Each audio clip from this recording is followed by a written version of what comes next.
Assalamualaikum warahmatullahi wabarakatuh. Anak-anak, hari ini kita akan belajar tentang objek IPA dan pengamatannya. Anak-anak, belajar IPA itu menyenangkan loh, karena dengan belajar IPA, kita bisa dapat banyak hal yang bermanfaat. Misal, yang pertama adalah meningkatkan kualitas hidup. Contohnya apa sih? Kita bisa tahu apakah bunga yang ditanam bisa tumbuh apa enggak, ya kan? Yang kedua, misalnya, kita dapat memahami berbagai hal di sekitar kita. Misal, mengapa ya matahari bisa bersinar? Nah, kan kita bisa menjawabnya nanti. Yang ketiga, belajar IPA ternyata kita bisa menyelesaikan masalah. Contohnya, kita ingin tahu bagaimana sih mendapatkan air bersih dari air keruh? Kita bisa loh. Yang keempat, kita bisa berpikir logis dan sistematis.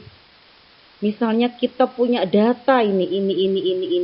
Nah, kita bisa tahu kesimpulannya apa. Menarik bukan? Anak-anak, yang dipelajari dalam IPA itu meliputi objek-objek seluruh benda di alam dengan segala interaksinya untuk dipelajari pola-pola interaksinya.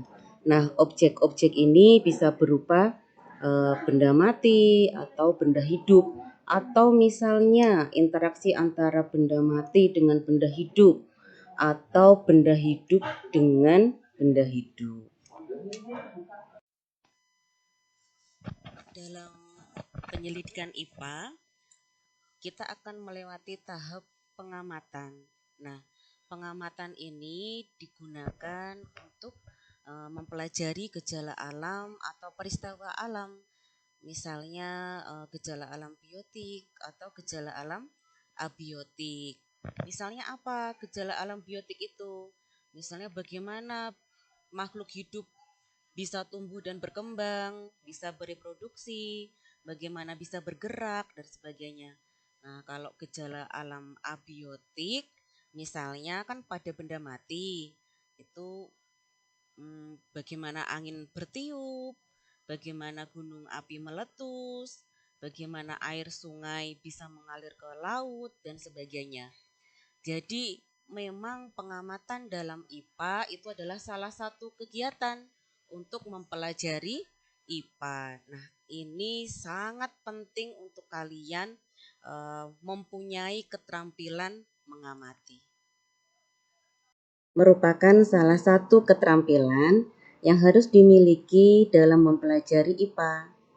Keterampilan-keterampilan yang harus dimiliki dalam penyelidikan IPA disebut dengan keterampilan proses dalam IPA. Nah, keterampilan proses dibagi menjadi dua, yaitu keterampilan proses dasar dan keterampilan proses terintegrasi.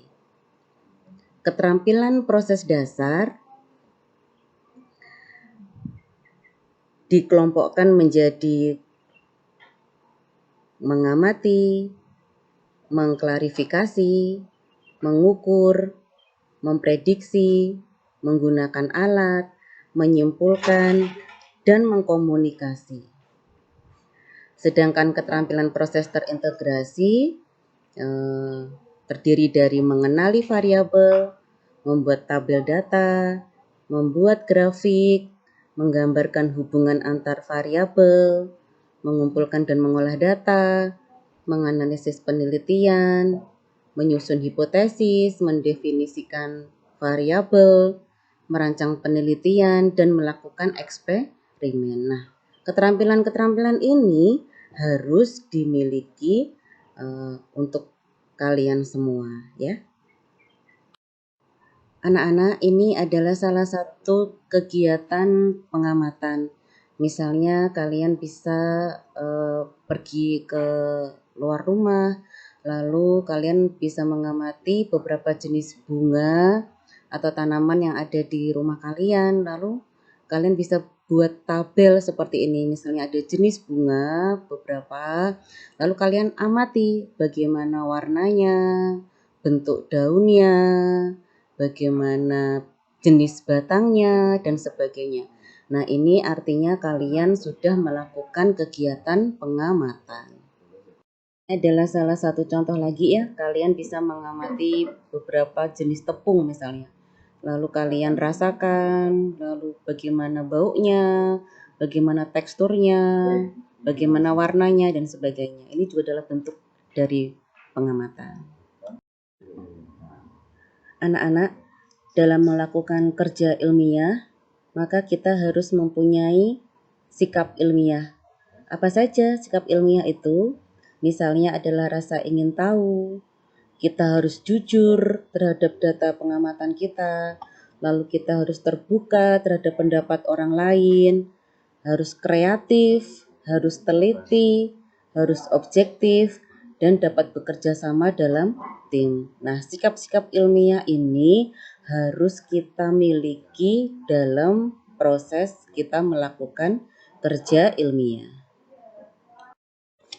Nah, anak-anak, hari ini kalian telah mempelajari berbagai keterampilan dan sikap ilmiah yang diperlukan untuk mempelajari IPA. Dengan keterampilan-keterampilan tersebut, kamu akan dapat mengetahui cara menghubungkan beberapa fakta untuk membuat suatu penafsiran atau kesimpulan. Oleh karena itu, pelajari IPA dengan tekun ya. Karena dengan mempelajari IPA, kamu mampu memahami berbagai hal di sekitarmu. Kamu dapat berpikir logis dan sistematis, dapat menyelesaikan masalah, dan meningkatkan kualitas hidup. Oke, terima kasih untuk hari ini. Sampai jumpa pada pertemuan selanjutnya. Dah.